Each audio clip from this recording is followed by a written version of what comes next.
expert in the field of longevity, shining a light and getting the answers to the key question: how can we live a longer, healthier life?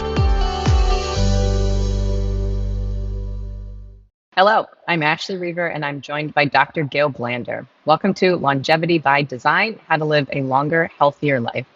We're produced by Inside Tracker, your science-based guide to optimizing your body from the inside out. Our guest today is Dr. Joan Manick.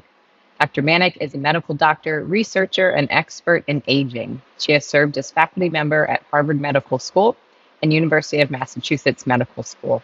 She received her MD from Harvard Medical School and completed her residency at Brigham and Women's Hospital. She is currently CEO at Tornado Therapeutics, where they develop safer, more effective mTOR inhibitors to extend human health span. Welcome. Thanks so much for joining us. Thank you, Ashley. So, John, it's a great pleasure to have you. And I was trying to approach you for a few months because I think that what you are doing, the work you are doing about mTOR is very exciting and very new. And I think that our listener would love it.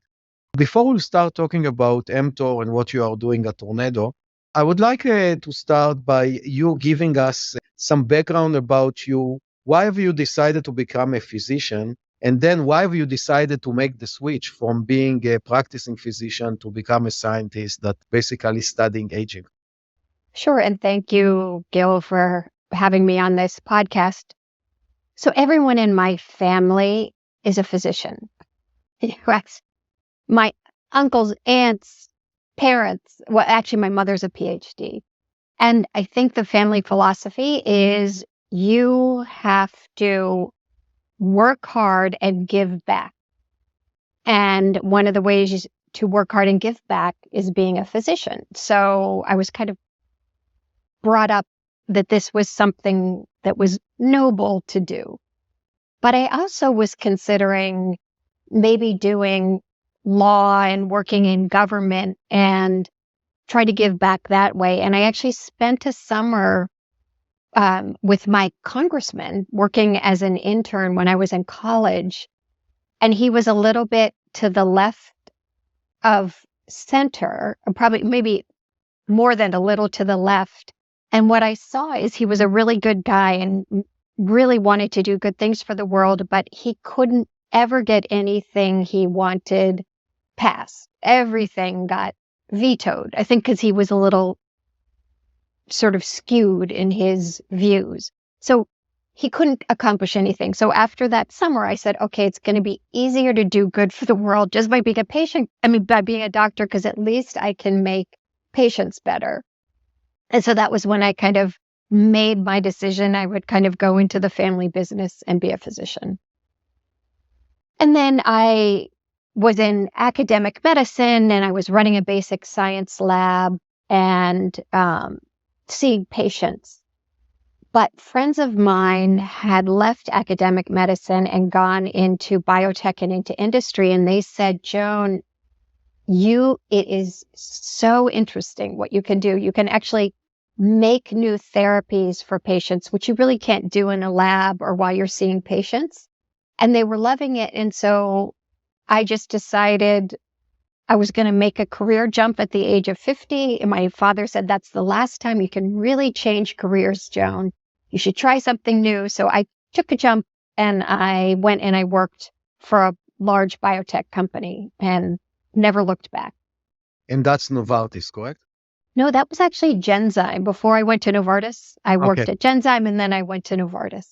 And your focus is really on healthy longevity, improving health span. So can you kind of discuss why you chose to focus there and why you think it's imperative that we find therapies that really can increase healthy lifespan?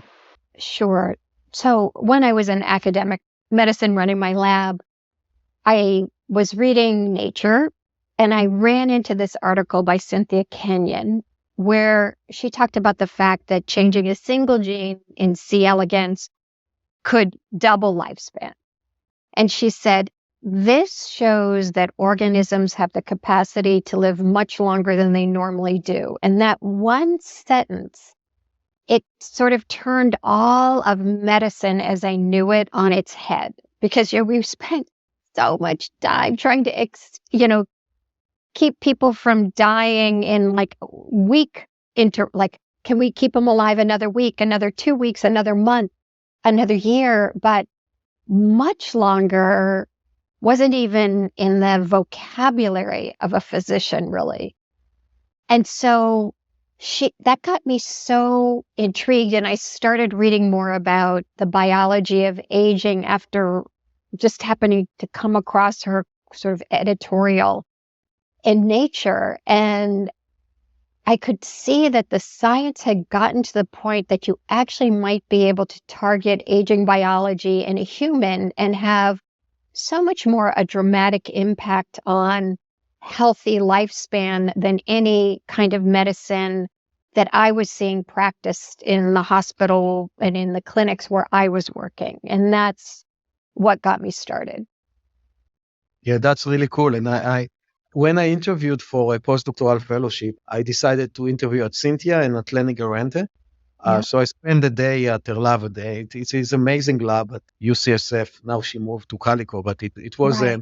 an amazing experience to meet her and to meet the team. And until now, I think that's the biggest effect of lifespan expansion that we've seen in model organism, what she found. And that was, I think, in the 90s. So Right. long ago. So it's yeah, it's still an amazing discovery. John, I would like to start talking about the work that you are doing and specifically at mTOR. And for our audience, which might not be as educated about mTOR as us,